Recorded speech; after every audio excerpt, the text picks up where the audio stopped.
Hello, good morning बेटा। अभी हम लोग 11th क्लास केमिस्ट्री के अंदर जो आज टॉपिक स्टार्ट करेंगे that will stoichiometry of chemical reaction. Last topic जो हमारा कंप्लीट हुआ था that is balancing a chemical reaction. हमने दो मेथड से बैलेंस किया था, one is hit and trial method and another one is partial equation method. I hope आपने कर ली होंगे reaction. If you have any doubt let me know. Okay, तो चलिए स्टार्ट करते हैं with the stoichiometry of chemical reaction. ठीक है। एंड वन थिंग बेटा कि मैंने आपको नोटबुक चेकिंग के लिए बोला था 2 दिन पहले, संडे को भी इन्फॉर्म किया था, मंडे को भी, but still I am not getting the sufficient notebooks. तो अभी बहुत कम बच्चों की आई हैं, तो जिन्होंने भी अब तक अपनी नोटबुक सेंड नहीं की है वो चेकिंग के लिए सेंड करें। इन केस आपका होमवर्क कंप्लीट नहीं है बाय एनी रीजन, आपको कोई भी प्रॉब्लम है घर में या फिर आप बीमार हैं, तो बेटा मुझे इन्फॉर्म करिए कि मैडम मेरा काम पूरा नहीं है ड्यू टू दिस रीजन। आप इन्फॉर्म ही नहीं करते हैं तो उसका मतलब ये समझा जाएगा कि you are at the fault. Okay, so अगर आपको कोई भी प्रॉब्लम है तो आप मेरे को बिल्कुल बताइए कि इस वजह से काम पूरा नहीं है। बाकी हर बच्चा अपनी नोटबुक के लास्ट 10 पेजेस मुझे फॉरवर्ड करेगा। ओके, चलिए। तो स्टीचियोमेट्री ऑफ केमिकल रिएक्शन से आपका क्या मतलब होता है बेटा? किसी भी रिएक्शन को, जैसे फॉर एग्जांपल मैंने एक सिंपल रिएक्शन लिखी, sodium react with water to form sodium hydroxide and hydrogen gas. तो रिएक्शन तो ये भी है but is not that much informative. ठीक है, आपने लोअर क्लासेस में पढ़ा है कि इस रिएक्शन को ज्यादा इंफॉर्मेटिव बनाने के लिए हम क्या करते हैं, उसकी स्टेट मेंशन कर देंगे कि भाई आपके पास ये चीजें जो है एक्चुअली में किस किस स्टेट में, ये मैंने सॉलिड में लिया, ये मैंने लिक्विड में लिया, ये मेरे पास एक्वस कंडीशन में मिलेगा, और ये आपको जो है लिक्विड लिख सकते हो आप यहाँ पे, और आपको गैस की फॉर्म में हाइड्रोजन मिलेगी। एक तो ये तरीका है, टेम्परेचर मेंशन कर सकते हो, कैटलिस्ट मेंशन कर सकते हो, प्रेशर मेंशन कर सकते हो, बट एक मोस्ट इंपॉर्टेंट चीज तो हमने यहाँ पे स्किप की है, that is balancing the equation. Okay, equation को बैलेंस करने से आपको पता क्या चल जाता है कि एग्जैक्टली किस रिएक्टेंट के कितने मोल आपस में रिएक्ट करेंगे और प्रोडक्ट के कितने मोल बनेंगे। अब इस रिएक्शन को मैं बैलेंस करूं तो देखो, सोडियम इज 1, हाइड्रोजन 2 है, 2 और 1 3 है, ऑक्सीजन आपके पास 1 है, ऑक्सीजन इधर 1 है, तो मैंने इसको मल्टीप्लाई किया बाय 2, तो हाइड्रोजन हो गए 2 और 2 4, मैंने इसको मल्टीप्लाई किया बाय 2 और मैंने इसको मल्टीप्लाई किया बाय 2। सो सोडियम 2 है आपके पास, हाइड्रोजन 4 हो गए, ऑक्सीजन 2 है। अब ये बैलेंस है, तो इससे मेरे को क्या पता चला, that 2 moles of sodium react with 2 moles of H2O to form 2 moles of NaOH plus 1 mole of hydrogen gas. ठीक है, रिएक्शन को बैलेंस करने से मेरे को एक बात समझ में आई कि सोडियम के 2 मोल वाटर के 2 मोल के साथ रिएक्ट करेंगे, तब जाके सोडियम हाइड्रोक्साइड के 2 मोल और हाइड्रोजन गैस का 1 मोल बनेगा। मैं चाहूं तो मोल को वॉल्यूम में और मैं चाहूं तो मोल को मास में कन्वर्ट कर सकती हूँ। ठीक है, जैसे यहाँ पे ये वाली गैस है बस, तो बाकी तो चलो गैस है नहीं, बट आई नो कि मैं नंबर ऑफ पार्टिकल में, वॉल्यूम में और मास में कन्वर्ट कर सकती हूँ मोल को। तो चलिए अब ये जो मोल है ना, इनको कन्वर्ट करते हैं इनटू द मास। सोडियम का 1 मोल कितने के बराबर होगा? 23, तो 2 कितने के बराबर हो जाएंगे? 46 gram of sodium react with water का 1 कितना हो जाएगा? 18, तो 2 कितना हो जाएगा? 36 gram of water to form. अब NaOH के 1 मोल का वजन होता है 40, ठीक है, तो 2 का कितना हो जाएगा? 80 ग्राम ऑफ NaOH, और हाइड्रोजन का वजन कितना हो जाएगा? दैट विल बी 2 ग्राम, क्योंकि 1 मोल है। आप इसको चेक कर लीजिए। ठीक है, देखो वजन टोटल कितना हो गया इधर? 46 एंड 36 82, और यहाँ पे कितना है? 80 प्लस 2 82। तो law of conservation of mass will be followed. पर ये सिर्फ कब फॉलो हुआ? When you balanced a chemical equation. जब तुम इक्वेशन को बैलेंस करते हो, this is known as the stoichiometry of the reaction. ठीक है, तो स्टीचियोमेट्री से क्या मतलब है हमारा कि कितने मोल, कितने रिएक्टेंट के कितने मोल रिएक्ट कर रहे हैं ताकि प्रोडक्ट के कितने मोल बने।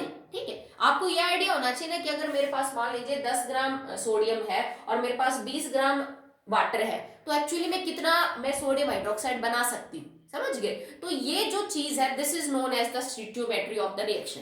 जैसे मान लो आपको कोई रेसिपी बनानी हो, आपको हलवाई बनाना और उसके इंग्रेडिएंट्स दे रखे हैं। हम जब भी कोई रेसिपी चेक करते हैं तो उसमें बताते हैं ना कि आप इतने ग्राम ये लीजिए, इतने ग्राम ये लीजिए, तो जो हलवा बनेगा वो लगभग इतने मतलब मास में आपका बन जाएगा, केजी में या ग्राम में जो भी लिख रखा है। तो हमें आइडिया तो होना चाहिए ना कि अगर मुझे 1 किलो नहीं मुझे 2 किलो बनाना है तो मुझे इंग्रेडिएंट्स को ऐसे डबल करना पड़ेगा। अगर मेरे को 5 बनाना है तो मेरे को इसको डबल करना पड़ेगा, अगर सब डाटा 1 kg के हिसाब से दे रखा है तो वही स्टीरियोमेट्री होती है कि how many moles of reactant are reacting together to form how many number of moles of product. ठीक है, तो ये सब स्टीरियोमेट्री, मैंने ये रिएक्शन की स्टीरियोमेट्री लिख रखी है।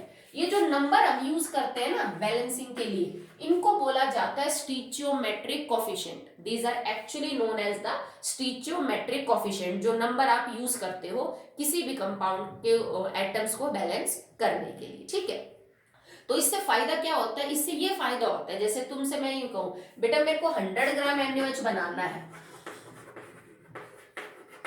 ठीक है, I have to make 100 gram of NaOH। बताइए कि 100 ग्राम NaOH बनाने के लिए मुझे कितना सोडियम और कितना वाटर लेना पड़ेगा। ठीक है, so you not have to waste the reactant. हो सकता है कि आपको चाहिए हो ये 50 और ये 20 चाहिए हो, ठीक है, सिर्फ समझाने के लिए बता रहा हूं, और तुमने इसको 80 ले लिया और इसको 20 ले लिया हो, तो खाम का 30 ग्राम तो वेस्ट है आपका, क्योंकि रिएक्शन तो एक्चुअली में होनी नहीं उस हिसाब से। तो जरूरत के हिसाब से आपको पता चल जाता है कि इतना प्रोडक्ट बनाने के लिए मुझे इतना रिएक्टेंट लेना पड़ेगा, ना उससे कम और ना उससे ज्यादा। तो ये बेनिफिट्स है। ठीक है, पर ऐसा अक्सर नहीं होता बेटा। जैसे तुम्हें ये लग रहा होगा कि भाई 46 gram of sodium if react with 36 gram of water तो 80 ग्राम NaOH मेरे पास मिलेगा, पर एक्चुअली में थोड़ा मास हमेशा इसका कम मिलेगा। It can be 78, it can be 79। क्यों? क्योंकि थोड़ी बहुत एक्सपेरिमेंटल एरर्स हो जाती हैं। हम हमेशा आइडियल कंडीशन, बिल्कुल अपने अनुकूल कंडीशन को मान के प्रिडिक्ट करते हैं कि सब कुछ हमारे फेवर में होगा और इतना बनेगा। बट जब आप इसी रिएक्शन को करने बैठोगे तो कुछ भी चीज आपको यूं समझ लीजिए परेशान कर सकती है। प्रेशर है, टेम्परेचर है, बाकी कोई चीजें, आपने वजन थोड़ा कम ज्यादा मेजर कर लिया, जिस कंटेनर में डाला उसमें थोड़ा चिपक के रह गया आपका रिएक्टेंट, तो बहुत सी चीजें हैं जो आपके रिजल्ट को अफेक्ट कर सकती हैं। तो एक्चुअली में जो यील्ड निकल के आएगी ना, एक्चुअल यील्ड, वो हमेशा कम होती है बेटा जितना हम एक्सपेक्ट कर रहे हैं। यील्ड का मतलब पैदावार समझ लीजिए आप, ठीक है, जैसे प्रोडक्ट कितना होगा वजन में, उसको हम यील्ड बोलते हैं। तो हमेशा हमारी उम्मीद से थोड़ा कम ही बनता है, वो कुछ भी समझ लीजिए ड्यू टू एक्सपेरिमेंटल एरर। तो तुमसे कोई ये कहे कि बेटा इस रिएक्शन में ना परसेंटेज यील्ड निकाल के दिखाओ कि what is the percentage yield of any product, किसी भी प्रोडक्ट के लिए। जैसे हो सकता है वो दोनों के लिए पता करवा ले, एक के लिए पता करवा ले, तो आप कैसे लिखोगे इसको? परसेंटेज यील्ड होता है actual yield divided by the theoretical yield and multiply by 100। ठीक है, तो theoretical yield and multiply by जो 100 है, इसका मतलब क्या है कि एक्चुअल यील्ड मान लीजिए कि होना चाहिए था 80, आपका आया 78, तो आप क्या लिखोगे? 78 होना कितना चाहिए था? 80 एंड मल्टीप्लाई बाय 100। तो आपको ये पता चल जाएगा कि एक्चुअली में 100% रिजल्ट तो आपको नहीं मिला जितना आपको प्रोडक्शन चाहिए था, पर 100 नहीं तो कितने परसेंट प्रोडक्ट आपका बना। तो this is known as the percentage yield. और अक्सर हमारी कुछ गलतियों की वजह से, कंडीशंस में कुछ प्रॉब्लम होने की वजह से जो आप एक्सपेक्ट करते हो मास आपका उससे थोड़ा सा क्या मिलता है? कम। ओके, सो हम पढ़ रहे थे स्टीरियोमेट्री ऑफ द रिएक्शन, जिससे हमें ये पता चल जाता है how many moles are reacting together of reactant to form how many moles of product. इन नंबर्स को हम बोलते हैं दैट इज स्टीरियोमेट्रिक कोएफिशिएंट। और स्टीरियोमेट्री को देख के हम चाहें तो इसको मोल्स को मास, मोल को वॉल्यूम और मोल को पार्टिकल से रिलेट कर सकते हैं। और ये बहुत बेनिफिशियल होता है ये पता लगाने के लिए कि कितने प्रोडक्ट को बनाने के लिए कितना रिएक्टेंट आपके लिए काफी रहेगा। ठीक है, कई बार प्रोडक्ट गलत भी हो जाते हैं। अगर तुम्हें ध्यान हो ना, तो एक रिएक्शन थी हमारी, calcium carbonate react with CO2 in limited and in excess. याद आई? ठीक है, अभी पढ़ा है, अभी तो पेपर भी नहीं हुए, बच गए तुम। ठीक है, तो CaCO3 प्लस CO2, इसमें दो रिएक्शन थी। जब एक बार हम CO2 को लिमिटेड में ले रहे हैं और एक बार एक्सेस में ले रहे हैं, तो वो लिमिटेड और एक्सेस का मतलब क्या है कि जितना CaCO3 को बैलेंस केमिकल इक्वेशन से कार्बन डाइऑक्साइड चाहिए आप उतना ही दे रहे हो, तो प्रोडक्ट क्या बन जाएगा आपका? ठीक है, 1 सेकेंड, क्या कर ले, ओ सॉरी, CaOH ट्वाइस। ठीक है। तो अगर आप लाइम वाटर में से पास करेंगे CO2 लिमिटेड, जितना चाहिए मोल्स के हिसाब से उतना ही, तो आपका बढ़ जाएगा CaCO3। अगर तुमने एक्सेस में पास कर दिया कि तुम्हें बाय मिस्टेक तुमने बहुत ज्यादा ले ली कार्बन डाइऑक्साइड, तो तुम्हारे अब वो मिल्कीनेस आनी ही नहीं, क्योंकि कैल्शियम बाइकार्बोनेट बन जाएगा। तो देखो तुम्हारी थोड़ी सी मिस्टेक से तुम्हारा प्रोडक्ट बदल जाएगा। तुम प्रूव ये करना चाहते थे कि लाइम वाटर मिल्की हो जाएगा अगर CO2 पास की जाए, पर लाइम वाटर के हिसाब से तुमने CO2 बहुत ज्यादा पास कर दी, तो मिल्कीनेस होके भी डिसअपियर हो गई। तो यहाँ पे काम आई ना स्टीचोमेट्री कि कितना CO2 पास करना है कितने लाइम वाटर के लिए, जरूरत से ज्यादा किया तो प्रोडक्ट डिफर करेगी। और ये तो एक रिएक्शन है जो अभी आपको मतलब आपके सामने आई है। हायर क्लासेस में ऐसी बहुत रिएक्शन होती है जिसमें रिएक्टेंट का कम या ज्यादा अमाउंट होना प्रोडक्ट को बदल देता है। बिल्कुल बहुत सी रिएक्शन आपको ऐसे देखने को मिलेंगी, वहां हमें स्टीचोमेट्री जो है वो क्या करेगी, हेल्प करेगी। तो देखो स्टीचोमेट्री कई तरह की हो सकती है। मैं रिएक्टेंट के मास और प्रोडक्ट के मास को आपस में रिलेट करके समझ सकती हूँ, मैं मास और वॉल्यूम को भी आपस में रिलेट करके समझ सकती हूँ, या मैं रिएक्टेंट और प्रोडक्ट के वॉल्यूम में कंपेरिजन कर सकती हूँ कि इस गैस की वॉल्यूम इस गैस की कितनी वॉल्यूम के साथ रिएक्शन करेगी तो कितने वॉल्यूम जो है वो प्रोडक्ट की बनेगी। ठीक है, या मैं मास वॉल्यूम में या मास मास में भी रिलेशनशिप पता कर सकती हूँ। ठीक है, अब इसके कुछ न्यूमेरिकल्स कर लेते हैं।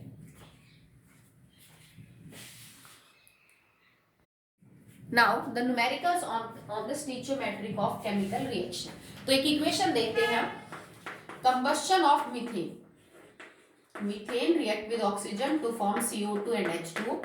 सबसे पहले आप रिएक्शन को बैलेंस कर लीजिए। कार्बन 1 है, हाइड्रोजन इधर 4 है, तो आपने इधर 2 लगा दिया, ऑक्सीजन हो गए 4 तो मैंने 2। तो बिना बैलेंसिंग के तो सोचना भी नहीं आप इस टाइप के न्यूमेरिकल्स करने की। इसमें आपसे पूछ क्या रहा है, calculate the amount of water produce by combustion of 16 gram methane. अगर तुम्हारे पास मीथेन 16 ग्राम है तो बताइए 16 ग्राम मीथेन जल के कितना पानी प्रोड्यूस करेगा। ठीक है, reaction is balance. Balance reaction से आपको क्या समझ में आ रहा है कि मीथेन का 1 मोल पानी के 2 मोल प्रोड्यूस करता है, और मीथेन का 1 मोल एक्चुअली में 16 ग्राम है। तो मीथेन के 16 ग्राम से पानी के कितने मोल बनेंगे, 2, और 1 मोल पानी का 18, तो 2 कितने हो गए, 36 ग्राम। बड़ा ही सिंपल है। आप इसमें ना वो एक एक वाला नियम नहीं लगाते कि इतने से इतने बढ़ रहे हैं तो एक से कितने बनेंगे, उस तरह से आराम से सॉल्व कर सकते हो। ये तो बड़ा ही सीधा पूछ रखा था इसने कि 16 ग्राम मीथेन से बताइए। मान लो इस 16 की बजाय तुमसे कहता है बेटा 30 ग्राम मीथेन बताइए कितना पानी बनाएगी, तो आप इसको कैसे सॉल्व करते, 16 gram methane will produce 36 gram of water, 1 gram methane will produce 36 divided by 16 gram of water, and 30 gram of methane will produce multiply by 30 gram of water। तभी तो मैंने बोला आप यूनिटरी मेथड यूज करिए, इसमें एक एक वाला नहीं है। हो सकता है ये 16 से ज्यादा पूछे कि 16 से ज्यादा ग्राम में कितना पानी बनेगा, कम भी पूछ सकता है कि 16 से कम में कितना पानी बनेगा। जैसे मान लो ये यूं कहता है कि 8 ग्राम मीथेन कितना पानी बनाएगी, तो भी आप यूं ही करते, 16 ग्राम बना रहा है 36 ग्राम ऑफ वाटर, 1 ग्राम बनाता डिवाइडेड बाय 60, और 8 ग्राम मीथेन बनाता मल्टीप्लाई बाय 8। तो देखो 8 8 2 जा 16, 2 को सॉल्व किया 18। तो इसका मतलब अगर 8 ग्राम मीथेन है तो आधा मोल मीथेन है, तो 1 मोल अगर इसके 2 मोल बना रहा है तो इसका आधा मोल इसका 1 मोल बनाएगा। तो यूनिटरी मेथड से you can easily solve how many moles of product या how much mass of product will be form by that amount of reactant. कर लोगे, सिंपल है। ठीक है, पहले तो इसमें सिंपल ही न्यूमेरिकल है, फिर बाद में हम थोड़े से मुश्किल करेंगे जो थोड़े लेंथी हैं। लगेगा तो बेटा उसमें भी मोल कॉन्सेप्ट और unitary method he, but calculation थोड़ी लंबी हो जाएंगी, वो कई सारे स्टेप्स आपसे करवा लेगा। एक और रिएक्शन है same, CH4 plus O2 gets converted into CO2 plus with 2H2। इसी रिएक्शन में ये पूछ रखा है कि we have to produce 22 gram of CO2। मेरे को ना बेटा 22 ग्राम CO2 बनानी है इस रिएक्शन से, मतलब मीथेन का कंबस्शन करके हमें 22 ग्राम कार्बन डाइऑक्साइड बनानी है। तो कहता है how many moles of methane are required, तो मीथेन्स के कितने मोल चाहिए होंगे, वजन नहीं पूछ रहा, मोल पूछ रहा है। तो देखो 1 मोल मीथेन का इस बैलेंस इक्वेशन से 1 मोल कार्बन डाइऑक्साइड का बनाता है, मतलब 1 मोल से इसका 1 मोल बनता है, और कार्बन डाइऑक्साइड का 1 मोल है 44 ग्राम, इसका मॉलिक्यूलर मास। 22 ग्राम का मतलब क्या हो गया, तुम्हारे पास 0.5 मोल है किसके, CO2 के, आधा मोल। भाई अगर मीथेन का 1 मोल कार्बन डाइऑक्साइड का 1 मोल बनाता है तो इसका आधा मोल इसका आधा बना लेगा, तो आपको कितने मोल चाहिए, 0.5 mole of methane will produce 22 gram of CO2 because that is actually equal to half mole of CO2. Clear है बेटा? चलिए नेक्स्ट देखिए.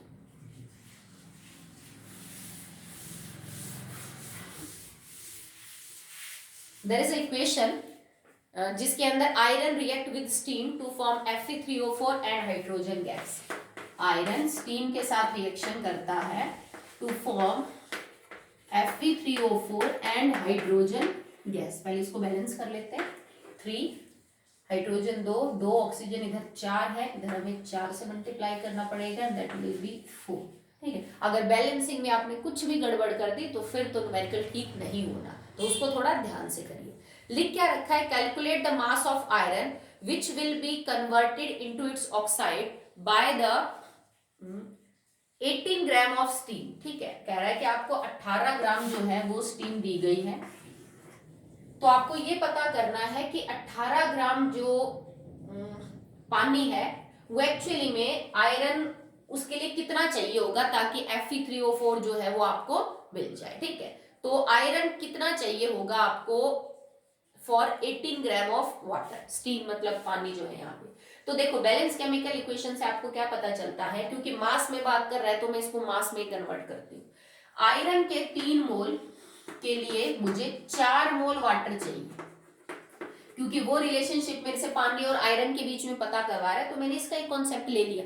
ये यूं कह रहा है कि बेटा तुम्हें आयरन कितने ग्राम चाहिए अगर मुझे उसको 18 ग्राम स्टीम के साथ रिएक्शन करवाना है. तो देखो by balance chemical equation 3 mole of iron are required for 4 mole of H2O. 3 mole iron का मतलब क्या है? 3 गुणा में 52 ग्राम. ठीक है. आप इसको सॉल्व कर लीजिए. आयरन के लिए आपको कितने ग्राम पानी चाहिए? 4 multiply by 18 gram H2O. Clear है? For 1 gram of iron.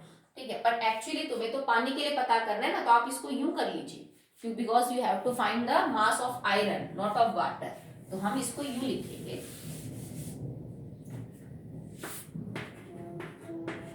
4 multiply by 18 mole of H2O requires 3 into 52 gram iron. ठीक है. मोल्स नहीं, फिर तो ये ग्राम हो जाएगा. ठीक है. 4 multiply by 18 gram of H2O require 3 into 52 gram of iron. तो 1 ग्राम पानी के लिए आपको कितने लोहे की जरूरत पड़ेगी? 3 multiply by 52 divided by 4 multiply by 18. चाहो तो पहले सॉल्व कर लो मल्टीप्लाई करके, और आपको पता कितना करना है? 18 ग्राम के लिए. तो 18 ग्राम आयरन के पानी के लिए आपको कितना लोहा चाहिए होगा? 18 ग्राम के लिए 3 multiply by 52, 4 multiply by 18 and multiply by ऊपर हो जाएगा आपका 18. तो देखो 18 से तो 18 कट जाएगा आपका, और इसको अगर आप सॉल्व करेंगे तो दैट विल बी 13. तो 13 को हम 3 से मल्टीप्लाई करेंगे तो आपका आंसर आ जाएगा. 1 सेकेंड. ओके सॉरी बेटा, I have taken 52 of iron but it is for chromium. Sorry, chromium का होता है 52, आयरन का इज 56. सो हमने यहाँ पे लिखा 56 and here it is also 56. It is also 56. तो अब आप इसको सॉल्व करेंगे. Now it will 1 and 4. तो आपका आंसर आएगा 14 मल्टीप्लाई बाय 3. तो दैट विल बी 42 ग्राम. तो आपका आंसर आ गया. अगर आपको by this equation 18 gram steam के साथ रिएक्शन करवानी है तो आपको जो आयरन है दैट विल बी रिक्वायर्ड 42 ग्राम. ठीक है. तो इस तरह से हमने न्यूमेरिकल को जो है वो सॉल्व किया है. तो अभी तो मैंने आपको सिंपल करवाए हैं. अब एक दो थोड़े से जो लेंथी न्यूमेरिकल है उनको कर लेते हैं. ओके चलिए आगे देखिए. आपको इक्वेशन दे रखी है इथाइन के कंबस्शन की, जिसको हम एसिटाइलिन भी बोलते हैं. Acetylene is the common name. Ethyne combustion कर रहा है, ऑक्सीजन की प्रेजेंस में जल रहा है to form CO2 and H2. Reaction balance कर रखी है. कंडीशन आपको STP दे रखी है, क्योंकि एक्चुअली में नहीं ये हमसे वॉल्यूम में डील करवा रहा है, तो इसने STP कंडीशन दे दी है. ये कहता है कि अगर मेरे पास 200 सेंटीमीटर क्यूब एसिटाइलिन है, वॉल्यूम मतलब सीधा लिख सकते हैं 200 मिलीलीटर एसिटाइलिन. तो 200 मिलीलीटर एसिटाइलिन का कंबस्शन जब आप करोगे, कंप्लीट कंबस्शन, तो आपको ऑक्सीजन की कितनी वॉल्यूम चाहिए होगी. सिंपल सी बात है ये. ओके. तो आप इसको कैसे सॉल्व करेंगे? हमें मोल कॉन्सेप्ट से तो नजर आ ही रहा है कि भाई आपको 2 मोल एसिटाइलिन चाहिए और उसके लिए 5 मोल ऑक्सीजन की जरूरत पड़ती है।